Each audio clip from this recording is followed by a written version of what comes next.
fue el proceso de espermatogénesis y lo que vimos desde el inicio del semestre hasta espermatogénesis se va a utilizar para el examen.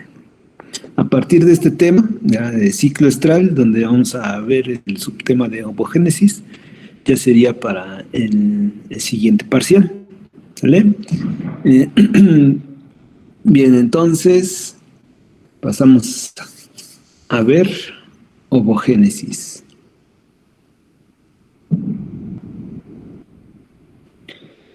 Bien, de cierta manera, partes de la ovogénesis ya la hemos estado analizando desde que iniciamos el semestre. Ya solamente vamos a dar unos detalles más.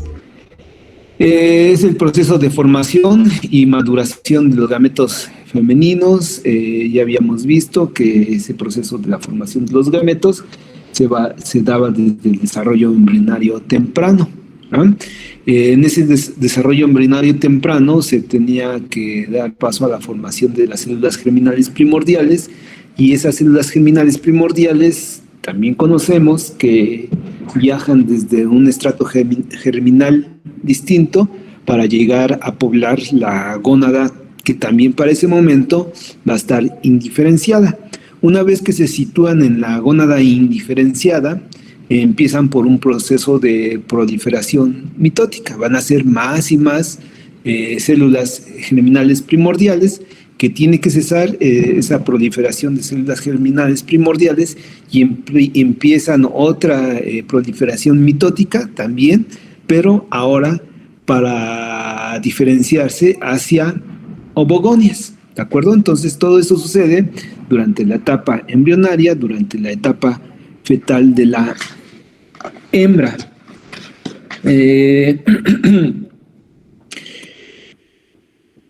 Durante esa etapa fetal, obviamente debe de llegar un momento en el cual la hembra ya nazca, de tal manera que una vez que se sobrepasa la etapa fetal, ¿verdad? Tiene que empezarse otro proceso de división celular.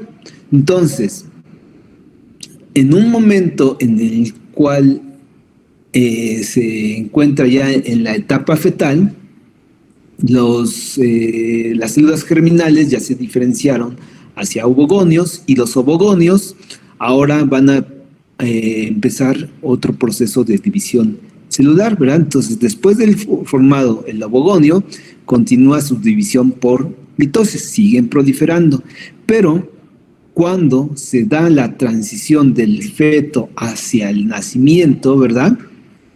Ya debió haber cesado ese proceso de mitosis, y se tiene que empezar con un proceso de meiosis, ¿verdad? Entonces, antes del nacimiento hay ovogonios que están proliferando y van a ser más y más y más, ¿vale? Pueden ser miles de ovogonios.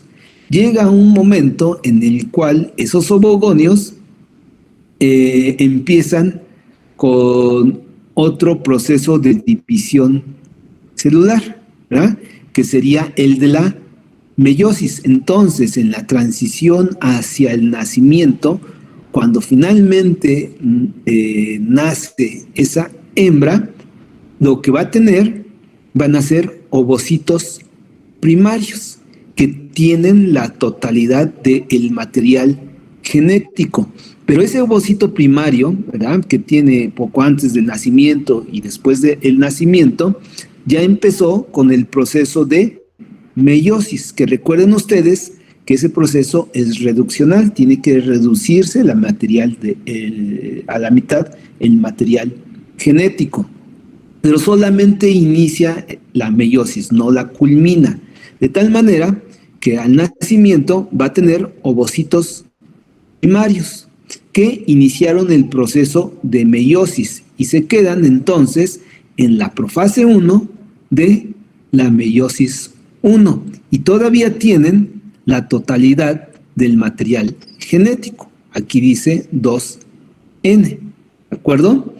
Durante esta etapa, ¿verdad?, de división del gameto, recuerden ustedes que ese mismo gameto se tiene que recubrir de células foliculares planas, indiferenciadas, y también se recubre de una membrana basal.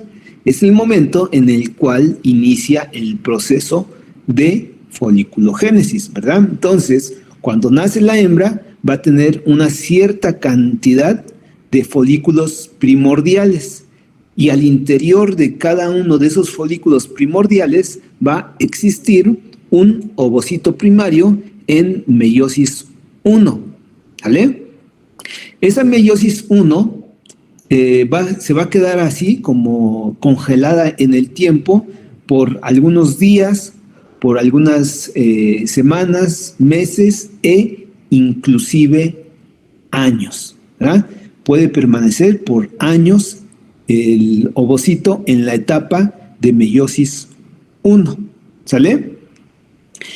Sin embargo, bueno, como ya es una hembra que nació, continúa con su vida y tiene que llegar en algún momento en el cual esa hembra entre a la pubertad, ¿vale?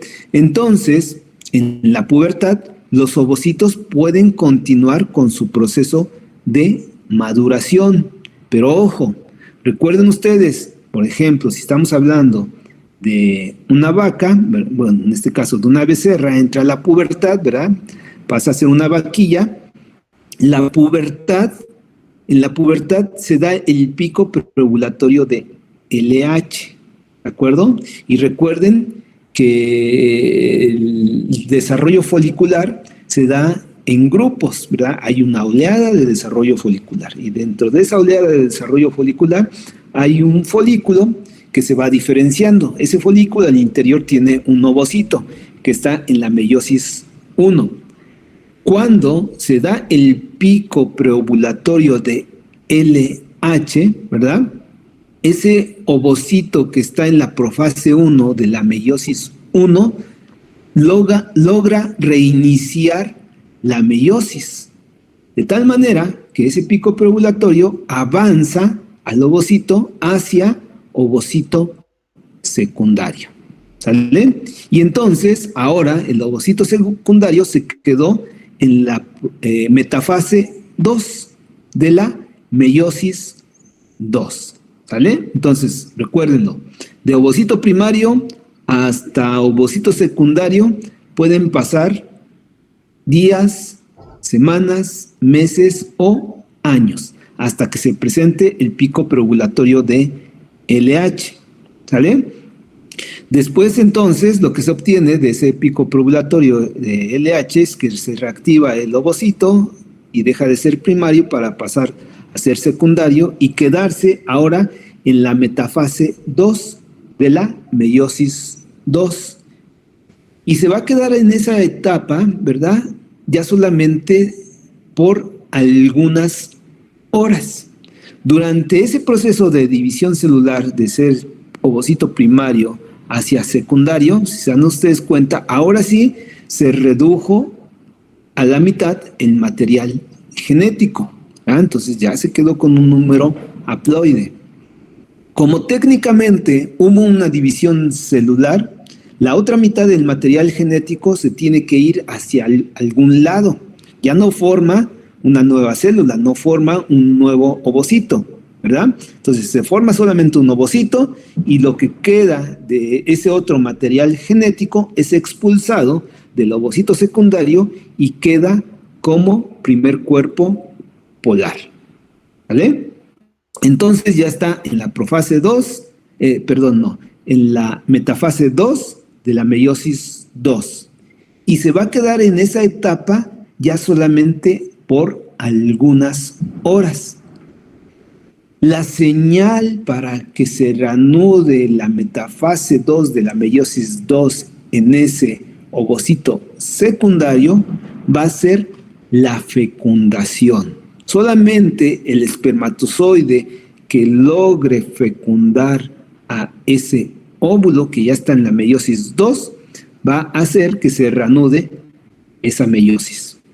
Pero lo que se obtiene finalmente va a ser un cigoto, porque ya se reconstituyó la totalidad del material genético propio para ese individuo. Ya queda otra vez como 2N, ¿de acuerdo? Entonces se reanuda la meiosis 2, se avanza de la metafase 2 y lo que se obtiene va a ser un cigoto, si es que fue fecundado. Pero recuerden que solamente la fecundación es la que hace que se reanude la meiosis. Si no hay fecundación, esa meiosis 2 no se reanuda. Y entonces lo que va a suceder es que ese ovocito u óvulo, ¿verdad? Ya en la meiosis 2, se va posteriormente a degenerar. ¿Vale? Se degenera y es absorbido. Pero si ese óvulo logra ser fecundado, lo que va a obtenerse es que se reanude la meiosis 2 y se forme un cigoto. Como técnicamente hay una nueva división celular, tendría que darse paso a la formación de 2 células. Pero eso no sucede porque solamente se forma una sola célula. Entonces, lo que no se utilizó, ¿verdad? Todo ese otro material que pudo dar paso a la formación de otra segunda célula es expulsado del cigoto. Recuerden que para ese momento el cigoto cuenta solamente con una célula.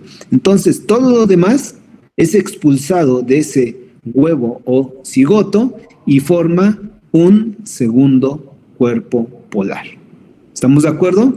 Y es así entonces como se culmina con el proceso de ovogénesis. Recuerden que ese proceso de ovogénesis va a tener 2 destinos. Uno, que finalmente de la meiosis 2, posteriormente el óvulo se degenere, o que de la meiosis 2 se dé la fecundación y se reanude la meiosis, dando por resultado un cigoto y formándose el segundo cuerpo polar.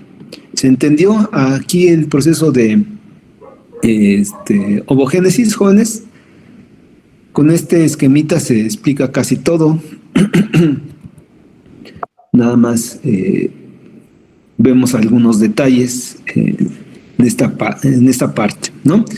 Habíamos dicho entonces que un ovocito primario se queda estacionado en la profase 1 de la meiosis 1. Esto se presenta al momento del nacimiento de la hembra y puede permanecer así el ovocito por algunos días, meses, semanas o inclusive años, ¿verdad? En el caso de la mujer, puede estar produciendo ovocitos, o bueno, pueden reanudar su crecimiento de los ovocitos hasta los 40 y tantos años, ¿de acuerdo? Entonces pueden permanecer muchos años en esa etapa de profase 1. Sin embargo, recuerden ustedes que dentro de cada ciclo estral, y esto ya dirigiéndonos hacia las hembras de mamíferos domésticos, recuerden que hay ciclos estrales y en los ciclos estrales hay ondas de desarrollo folicular, ¿verdad? Entonces, un grupo de folículos inicia su crecimiento. Ese grupo de folículos, recuerden que tienen a su interior un óvulo, ¿sale?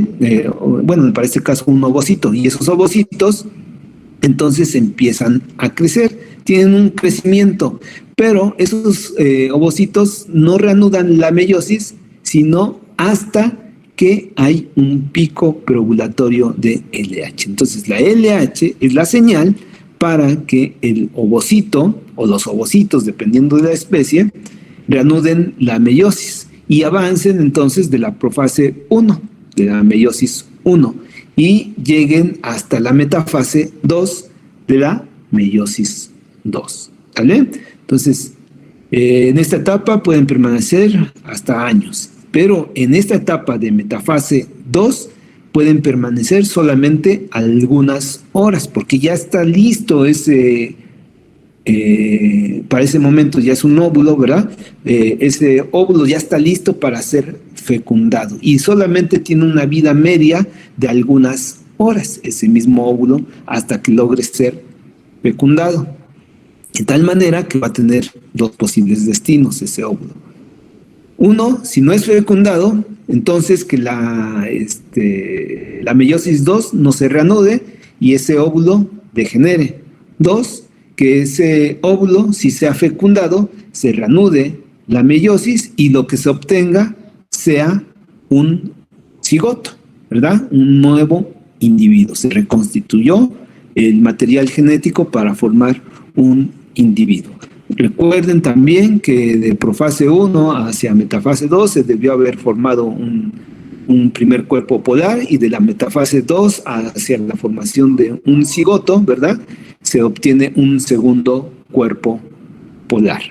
Esto va a suceder así para especies como serían rumiantes, háblese de la vaca, de la oveja, de la cabra, también de la cerda.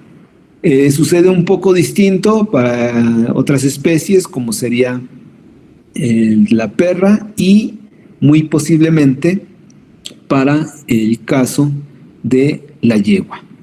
Entonces, en el caso de las primeras especies que nombramos, rumiantes y cerda, ¿verdad?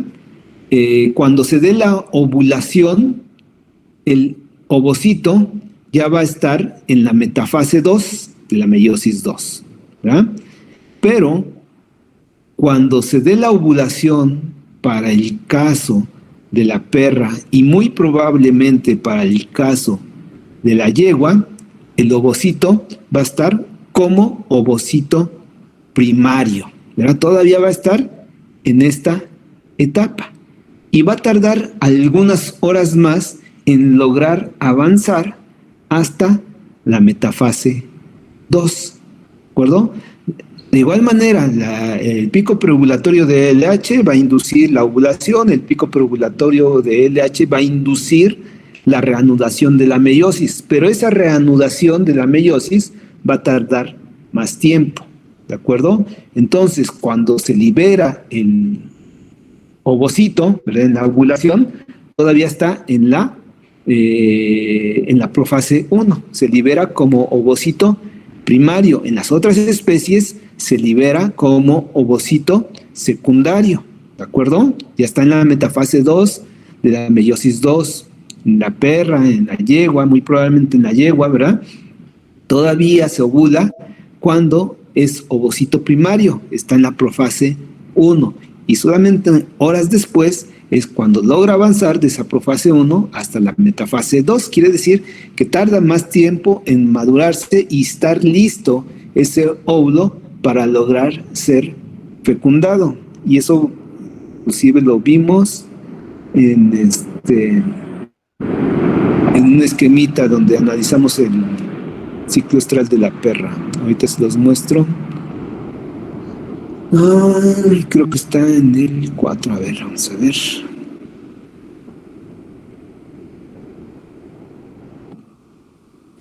Sí, aquí está. Para el caso de la perra, entonces el pico preovulatorio de LH induce la ovulación, ¿verdad? Aquí está como ovocitación, y también va a inducir la reanudación de la meiosis 1, pero de aquí a que se reinicia la meiosis 1 va a tardar mucho tiempo. El óvulo se libera como ovocito primario, en el caso de la perra. En las otras especies, recuerden, el óvulo se libera como ovocito secundario, porque el pico preovulatorio hizo que se reanudara la meiosis, y eso sucede muy rápidamente, en cuestión de horas ya se presentó esto y entonces se libera ya como ovocito secundario. En el caso de la perra se libera como ovocito primario, por eso dice aquí maduración del ovocito. Tienen que pasar varios días después de que se dio la ovulación. Vean, están en el día 2 y cuando se dio la maduración del ovocito hasta el día 4, más o menos llegando hasta el día 5. Pasan otros 2 días, ¿verdad? Después de que se liberó el ovocito para que logre madurar y ser susceptible de poder ser fecundado, ¿de acuerdo? Entonces, Esto es muy importante para establecer un adecuado manejo del servicio natural o la inseminación artificial en la perra, ¿verdad? Por ejemplo, si nosotros dijéramos, hay una perra que entró en estro el día de hoy, está en el día -1. Dices, como ya está en estro, se le tiene que dar servicio, se insemina o se le da monta artificial en este día, ¿verdad? Pero observen cuántos días más van a tardar, va a tardar esa perra en ovular y cuántos días más es muy posible que sus óvulos logren ser fecundados. Va a pasar 1, 2, 3, 4, 5, tendiendo hasta 6 días, ¿verdad? 5 días, más de alrededor de 100 horas, ¿verdad? Nosotros conocemos que la fertilidad de los espermatozoides, ¿verdad? Puede rondar en ese tiempo, es decir, pueden estar espermatozoides listos para fecundar los óvulos hasta este tiempo, pero conforme va pasando todo este tiempo, la cantidad de espermatozoides va disminuyendo, ¿verdad? Va a haber muchos que van envejeciendo. Entonces es muy probable que si solamente se le da un servicio en este día, ¿verdad? Cuando ya estén listos los ovocitos, ya no haya tantos espermatozoides y entonces la fertilidad de esa perra se reduzca. A lo mejor si estamos esperando que esa perra tenga 6 cachorritos, por ejemplo, sí logre quedar gestante, pero a lo mejor ya no más de 1, de 2 cachorritos, ¿verdad? Entonces, para asegurar la máxima fertilidad hay que tomar en cuenta todos estos intervalos en la secreción de hormonas, en la ovulación y en el proceso de maduración del ovocito. Otro ejemplo, si dijéramos que, bueno, el estro en la perra dura de 4 a 8 días. Y en esta perra ya lleva 8 días de estar en estro y no se le ha dado servicio. Se le decide dar servicio, ¿verdad? Inseminación artificial o monta natural en el día 8. ¿Qué va a suceder? Bueno, ¿puede quedar gestante? Sí, sí puede quedar gestante, ¿verdad? Pero es muy probable que de igual manera los ovocitos que hayan sido ovulados, que ya hayan tenido una maduración del ovocito, ya haya pasado en algunos de ellos su vida fértil. ¿Qué quiere decir? Que ya envejecieron, ¿verdad? Ya envejecieron y ya no van a lograr ser fecundados. O si logran ser fecundados, algunas horas después, bueno, ya se obtuvo el embrión, algunas horas después ese embrión muere. Y solamente logran sobrevivir algunos embriones, de tal manera que nuestra fertilidad se ve reducida. Si nosotros, por ejemplo, decidiéramos darle servicio en el día 8 de su estro. Por eso aquí, vean ustedes, periodo de fertilización, o sea, el periodo en el cual es más probable en el que va a haber una mayor cantidad de óvulos que estén listos para ser fecundados. Todo este periodo sí puede ser fértil, aquí también puede ser fértil, pero la fertilidad se nos disminuye demasiado, porque hay muy pocas probabilidades de que haya óvulos que todavía tengan una vida media normal para este momento. La fertilidad aquí, si la diéramos acá, por ejemplo, ¿verdad? Sí se puede dar, pero reduciríamos muy probablemente el número de individuos de una camada, ¿verdad? Entonces, por eso es muy importante cuando se tiene pues un centro de reproducción de perros, ¿verdad? Donde se producen perros de alto